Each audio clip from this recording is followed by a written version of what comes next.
Yesterday, the state of Florida sent 2 charter planes carrying migrants to Martha's Vineyard. The move is the latest development in GOP governors' war with the Biden administration and Democrats over illegal immigration. According to the Martha's Vineyard Times, the group of about 50 migrants hailed from Venezuela. In a statement, Governor Ron DeSantis' communications director said, quote, states like Massachusetts, New York, and California will better facilitate the care of these individuals who they have invited into our country by incentivizing illegal immigration through their designation as sanctuary states and support for the Biden administration's open border policies. It's interesting because I look at that picture of that woman carrying that small child. And, I was not an immigration lawyer, and I don't want to steal any valor here, but I did have at least one pro bono immigration case. And understanding the kinds of asylum cases that come across the border and the reason that so many people are fleeing countries like Venezuela, the sanctions that we put on that country. We talk about sanctions in the context of Russia and how ineffective they are and how they cause all of these unintended downstream effects that hurt the people as opposed to the administrations. And I think, what a world we live in, that politicians are using taxpayer dollars to fly migrants to other states as political pawns. I don't know, they're human beings, and it's gross. Beings. It's gross. They should not be, political pawns for just these kinds of ridiculous stunts. Look, I support having immigration reform. I want to make it easier for people to come to the country legally. The rush on the border, it's unsafe conditions through which they come to get here.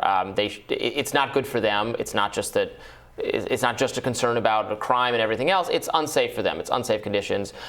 If we want less of that, look, this is a great country. It's a wealthy country. It's a place of a lot of opportunity. People want to come here. It's a good thing that people come here. They can contribute meaningfully to our country. They can work. We need people to work. We need workers.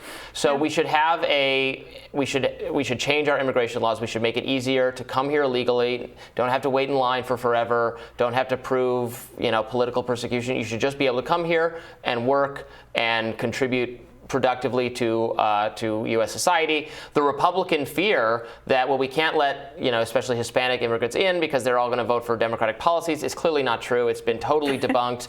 They're more, in some ways, more socially conservative than the existing wealthy white population of the United States. So it doesn't make any sense, and it's good for our economy. They don't commit, there's no more, the immigrants are not committing any crime in any greater number than native-born Americans is also the truth. So I don't see why we wouldn't just make our immigration laws more friendly to bringing people in here. Because I understand what, the anger, the frustration people have with illegal immigration. Sure. It should not. But the best way to have less illegal immigration is to make it easier to actually come here legally. Yeah. I don't see what the downside is. The backlogs are real and administrative in nature largely. It takes people, people down at the border, immigration attorneys, the immigration law judges, they're doing their best in many cases, but the backlog is enormous, and there's an unwillingness to fund those institutions that could process these people more quickly. Immigration policy could include doing things like helping to improve the conditions in the countries that people are fleeing from by, I don't know, part of it could involve legalizing certain, descheduling certain narcotics that are fueling the drug trade. Marijuana trade has, illegal marijuana importation has dropped dramatically as marijuana is increasingly legalized in the States and allowed to be grown here. We could do things as part of our immigration policy like ease sanctions on countries like Venezuela that are in part in the way they are because of our own interference. We could stop trying to topple governments with our own intervention, the way that we've done through all kinds of covert actions in that part of the world. And instead, we put it all the onus on individuals who are going to do what individuals do when they're in dangerous situations and want to do the best for their families. I think it's really gross. And look, I think most conservatives don't want this either. They have some legitimate concerns about whether or not, they see people coming here and they know that their own lives are precarious and they are confused by it the same way that people are upset about all the money that's being sent to Ukraine while their lives are not good. It's not a lack of sympathy for Ukrainians. It's not a lack of empathy for immigrants. But part of what is happening here is that we have to also help and protect Americans, and there's plenty of resources to do so. Right, and there's a sense that people, I get the people in border towns, border areas, border states. It's actually a lot of red voters, Team Red voters, who are frustrated.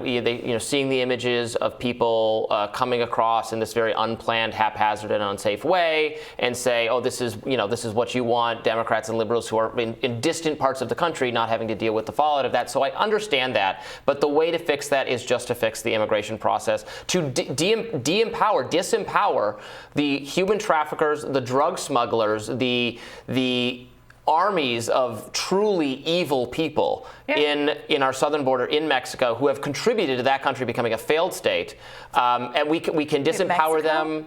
That's a little bit of a failed state. It's pretty nice. It's pretty great. You want yours? We didn't play that. You want to live in? Would you rather live in Florida, California? You'd rather live in Mexico? 100%. Those are my options: Florida, California, Mexico. Yeah. I mean, I might choose California, but definitely Mexico over Florida. I don't live in Florida. But we can disempower those evil, hostile forces on our southern border by legalizing drugs, legalizing more drugs, and having saner immigration policies. There'd be literally no downside. There'd be to everyone's benefit. Yeah, and in the meantime, and the Republican Party used to stand for more immigration. Yes. I don't know if you've ever seen that infamous clip of Ronald Reagan and George H.W. Bush debating in what it would have been 1980, and they're trying to out pro-immigrant the other one. Exactly. It's just night and day. But part of the changing the fear was this real political fear that because of the Obama era, the amount of bragging Democrats did. Look at our permanent majority of the replacement. I mean, they really were giving credence to that idea that there was a replacement under 1A was beneficial to Democrats. That was totally wrong. It was just totally wrong. Yeah. But it really stuck with Republican strategists for a while and has contributed to things that are both politically and tactically harmful against the interests of the party, 100%. and inhumane and uneconomic and just bad on every level. Uneconomic. Look, if Texas is funding free flights from the border to Martha's Vineyard, sign me up. I'm ready for some vacation days. I mean, the whole thing is a little absurd. Yeah. How they're going to justify spending taxpayer money to fly people to a vacation destination. I mean, I get the optics, but have they thought about the optics? Right. Anyway. It's just such a and it's optics with suffering people who came here, who fled children, horrible conditions, families. Yeah. All right, a lot of agreement here. What is this? It's a day ending in Y, Robbie. We agree. All right. Well, Hill TV is in the process of expanding, and with that, you have a chance to participate in one of our new pilot shows. Oh, how about that? If you're a woman who would like to send us a short video to tell us what issue is most important to you heading into the midterms, please do so. Or if you don't plan to vote at all, tell us why that is. You can send us a DM on Twitter or use the hashtag HillTV. Be sure to like, share, and subscribe so you never miss any content. And for those of you who like to listen while on the go, we are now available anywhere you listen to podcasts. And you can catch us on the Plex TV app. All right, we'll see you next week. Next week? Is it Thursday already? It's Thursday already. See you next week.